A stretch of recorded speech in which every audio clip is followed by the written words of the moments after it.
if you're like the CEO of a company and the founder, then everything is your responsibility, right? The whole word. Anything that doesn't get done, you're going to have to do it, or you're going to have to find someone who can do it.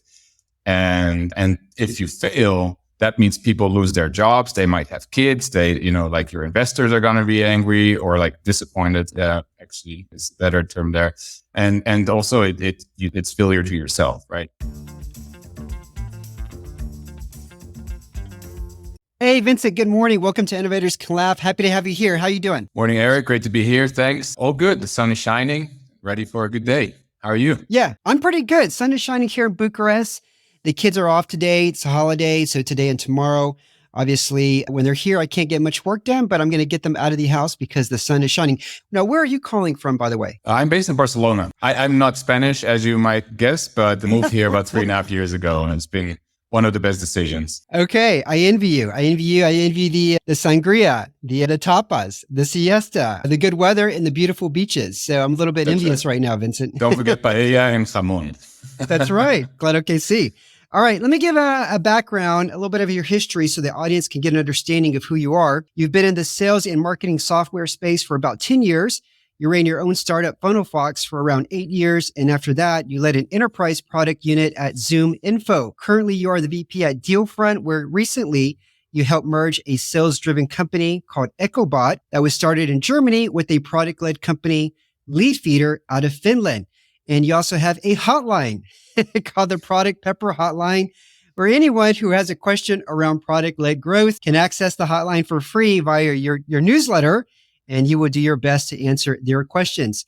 Vincent, what are one or two of the most interesting questions you've received so far from this hotline? Oh, so we only started recently, right? But of course, questions have been coming in long before that. So let me think through some of those. I mean, in many cases, like, should we even be doing this, right? Like, hey, we're selling, just recently, we're selling to enterprise at $1 million contracts. It's like, well, maybe don't start a freemium, right? Like it seems kind of obvious, but there's so much buzz around PLG that people are not sure anymore if they should be looking at this, yes or no, which is kind of one of the things I'm trying to clarify as well, right? It's not always the thing you should do. So that's, but it's often very specific. It's like, hey, we have this specific product and this is what the customer is doing. How do we get them from this group into talking with a salesperson and things like that? So nothing too exotic so far, but it's been fun to kind of open up that channel. All right. You hear that, audience? Nothing too exotic so far. So let's send some exotic questions after this interview over there to Vincent. Yeah. Okay. Now, before we get into Dealfront, just want to know a little bit about your history. And what was the first entrepreneurial thing you ever did, Vincent? So the first thing, I'm someone who kind of, once I think something's a good idea, I just start doing it and I don't get caught up too much in research. So my first company was probably, I was 16 or 17, and it was selling stuff on the Dutch version of eBay. So gaming controllers of like a secondary brand for Nintendo and stuff like, which is kind of like my first, experience into that field after having a few little jobs as a teenager. I was kind of like, okay, I can get this. I know people want it. Let's start figuring that out, right? So I did that for a little while, but then quickly moved on to other things as well. But that was the first one. What was one of your favorite Nintendo games? Oh, probably Super Smash Brothers. Okay. I never played that. Yeah, but I heard it's a great one. It is, definitely. Yeah, you should try. Yeah. Well, I got hooked on Super Mario Kart, and I remember... As well, a good one. Yeah. Yeah, I remember playing it online with other people across the world. My roommate had it, and we would play that almost every night for half an hour at least. I spent a good amount of my life on GoldenEye as well, on the Nintendo 64. Yeah. That's been a fun one as well, because that was a great one for multiplayer, right? You'd still have everyone on the same screen. So and you would have to be respectful not to look at other people's box, because you could basically see where they were, right? Yeah. Now, were you just an amateur gamer, or were you pretty serious? No, I'm amateur in terms of performance, serious in terms of time commitment, I guess. Yeah. No, there's a little bit of, I guess you would say, trend here. A lot of founders that I interview or people in the tech scene, they were all either like serious gamers or they spent a lot of time playing, gaming. Very cool. Yeah, right. Counter-Strike was also one. That wasn't Nintendo, but like Counter-Strike, when when it wasn't an official game yet, that was also one that I spent a fair amount of time. Okay. Also, what was the best advice either your mom or dad ever gave you? There's more things to life than just speeding it up, I think was one. I actually got it on a mug. So I guess it comes to mind because I've seen it many times in the morning when drinking my tea or coffee. But yeah, that's, try to live in the moment, enjoy it. I think it's cliche, but for someone like me, it's an important one. Yeah, no, I think most founders, entrepreneurs are always thinking ahead, wanting to push things forward. They get an idea and it's like, go, go, go. And it sounds like that's you. Yeah. All right. Well, speaking of that, one of your startups that you founded was called funnelFox. Can you tell us a little bit about that? Sure. So funnelFox was, when I started funnelFox, I'd been in a few sales roles before that, actually, with another tech startup and also during my time as a student. And I'd seen a few things in sales that just didn't work, like the basics, right? Like I've sent emails. This was the time before you had email cadencing software like Outreach or Sales. And so I would send an email and then I would have to remember that I needed to reach out to this person. And that was like such a basic problem. I was like, okay, I'm going to build something that does that automatically. So the first version of funnelFox was what Gmail does for you nowadays. Like, you sent this email 3 days ago. Do you want to follow up? It was literally that. It was a feature, but that was what the first thing was. And I wanted to do something that I could just build myself and try myself without, requiring too big of dependencies on others. I'd done a few companies before that, and often either like the co-founder wasn't committed enough or I struggled finding tech people. So I figured this one, I just want to get started. And when I have something, it'll be easier to find, right? And so that's why that was that. But it grew over. So I ran that for 8 years in the end as a solo founder. And built a team around it. We raised funding and went international. And so the whole roller coaster of things was in there. And eventually it became a much bigger thing, of course. So it was around like figuring out, kind of going against this idea that still exists today of quantity over quality, right? We were saying, well, yeah, everyone's helping you send more emails and make more calls. How about reaching the right person at the right time, with the right message, and just send a few less things, right?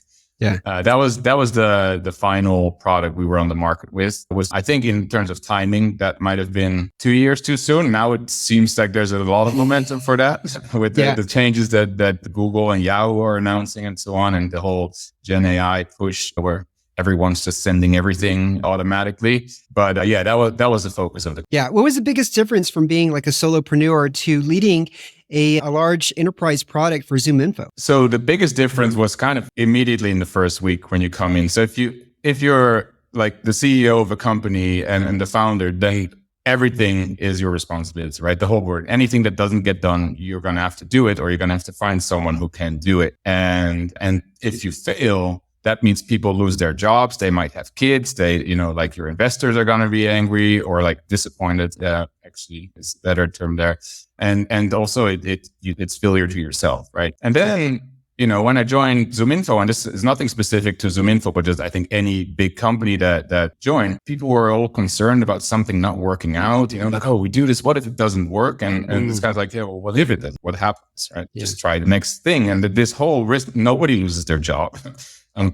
Typically, and like the company is fine, like we're in a good position. So let's just figure out how to make this work. Let's just try what makes most sense and continue, right? So the stress level or like the risk level that I perceived there was much, much lower. Yeah, no, God, that hits 100% because most of my life I worked for large companies, typically 400 or 500 employee type companies.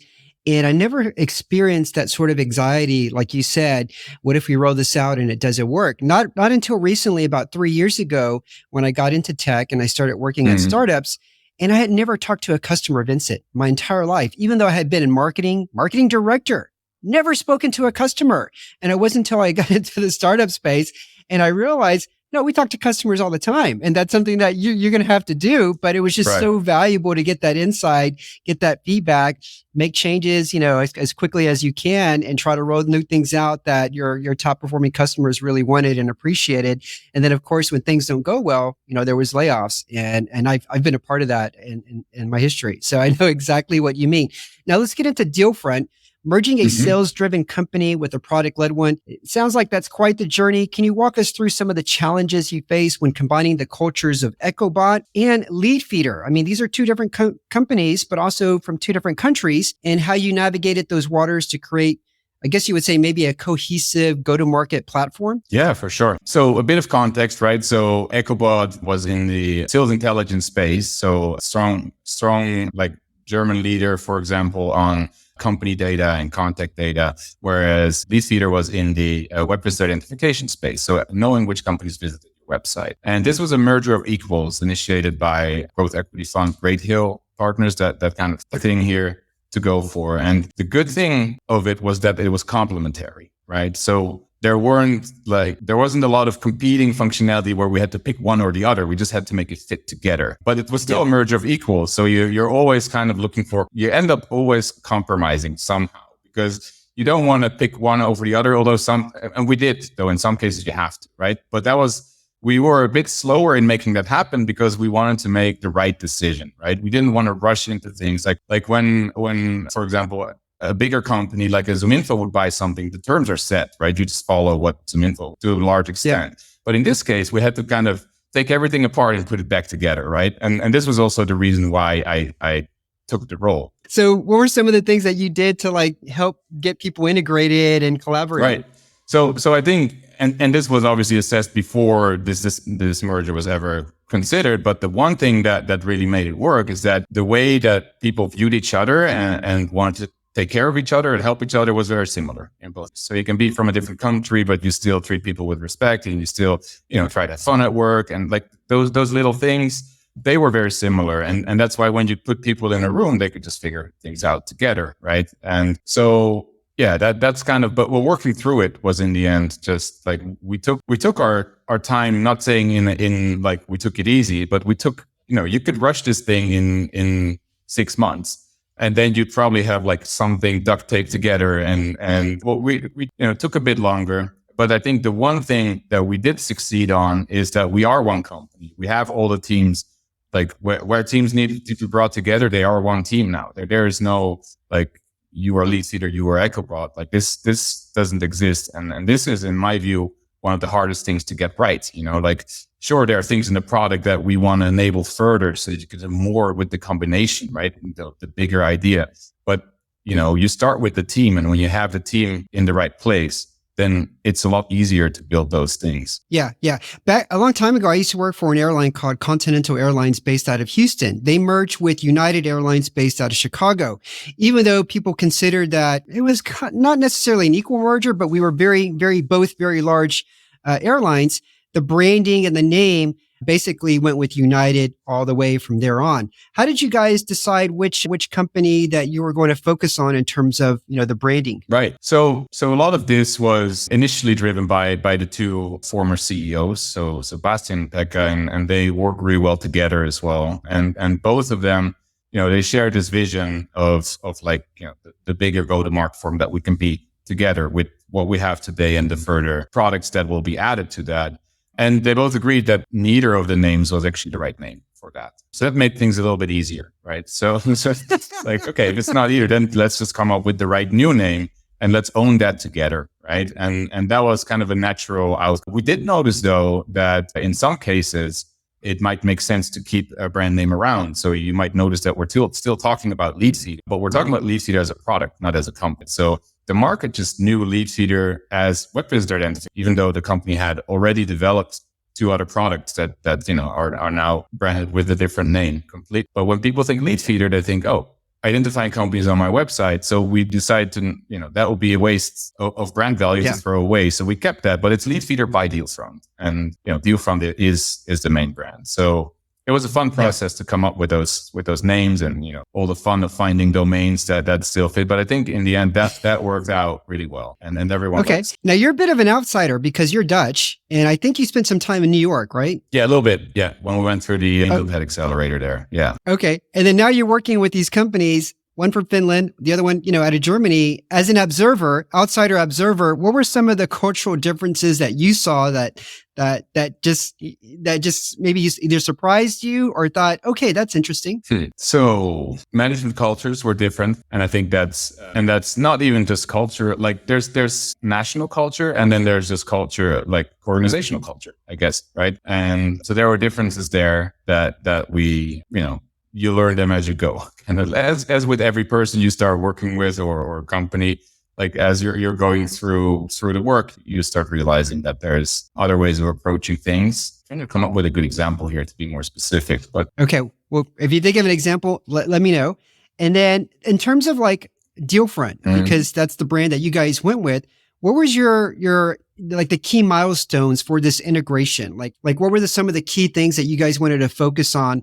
Let's get these things right first before, we focus on doing these other things. Can you share any information? Absolutely. So we wanted to launch the new brand and the platform proposition on 3rd of April this year. And that's really, that was the big looming deadline that we had hanging over our heads for a long time, or like for the first year, basically, because that was pretty much like the 1-year anniversary roughly of the merger announcement. And so what we wanted at the very least at that point is to announce the brand, announce the proposition, and have it be that people only need one account to use all of our products, right? So it might not integrate perfectly yet and so on, but at least let's be able to say that we're one platform and not just different products under the same brand, right? So we got a lot of that done. But it's like we've still been working on it after April a bit as well, I have to admit. It's just a lot, right? These products have both been built over 10 years.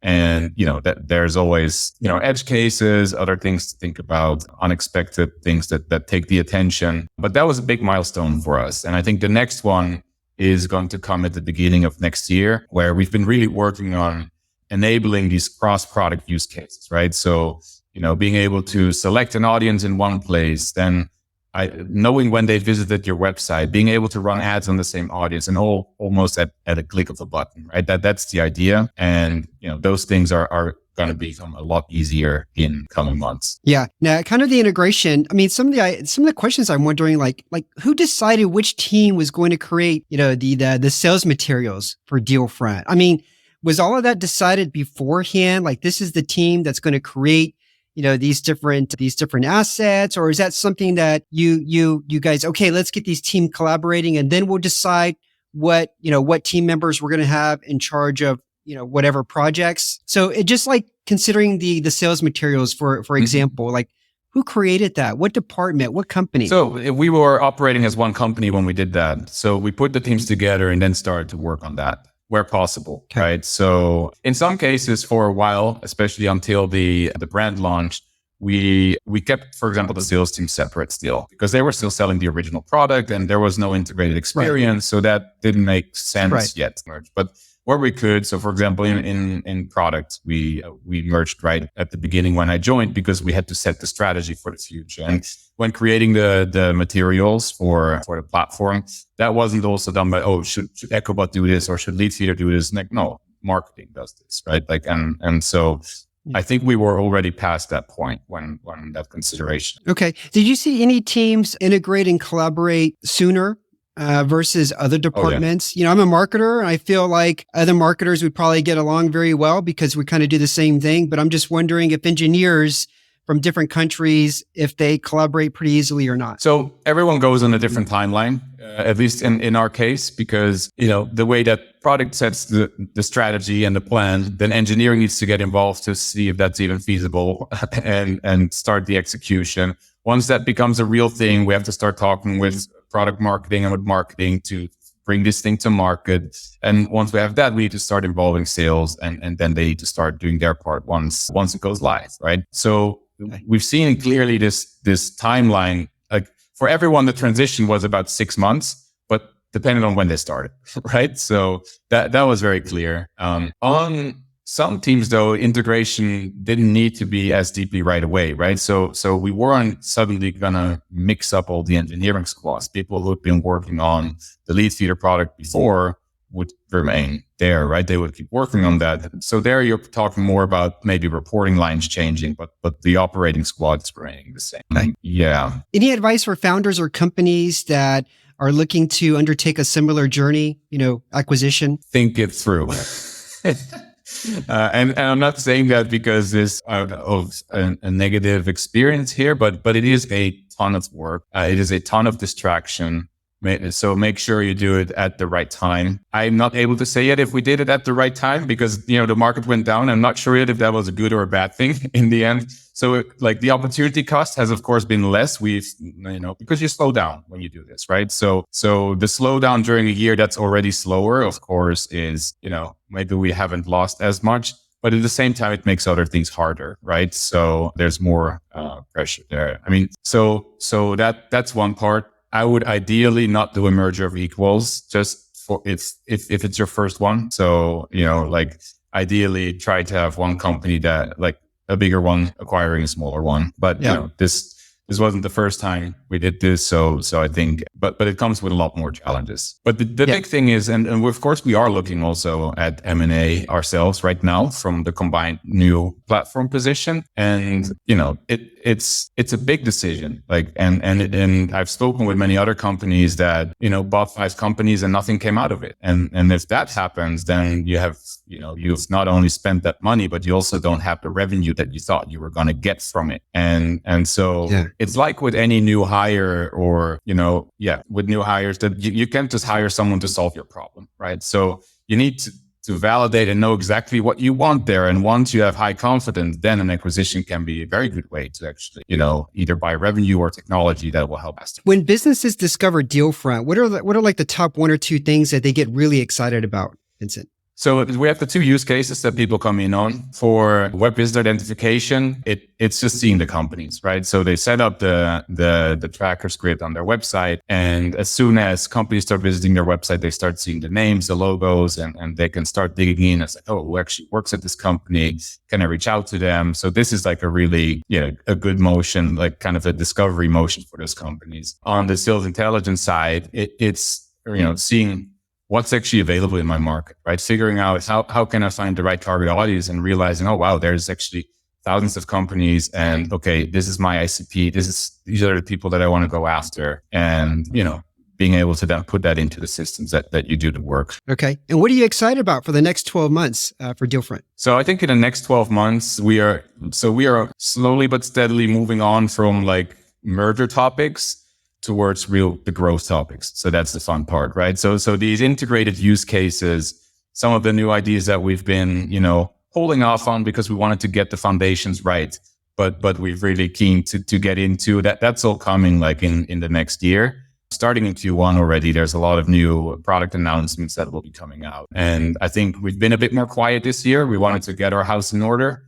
But the next year is going to be, I think it's going to be very exciting, fun to see what that will bring. Okay. When it comes to growth here, for you guys, how are you guys going to leverage your own technology to help you guys? Yeah, we have a project for that even right now to make sure that, the best thing we can do is tell a customer, we got in touch with you by using our own technology and this is how we did it, right? And this is how we kept track of it and so on. So we really want to be able to tell that story. And we've basically said, let's solve even all the little things. If our team can't use it, then we cannot expect a customer. And we are using all our own. Right. But there's these little things. So we're having bi-weekly catch-ups now that we're going to be looking into this with the key stakeholders in sales, in marketing. It's like, hey, why are we not using this part? Okay, let's figure it out. Let's solve it. And then make sure that we get the most out of it so that we can also tell our customers what works. Absolutely. I mean, I don't know what the average percentage is, but for every tool that I use, I probably barely use maybe 15% of its power.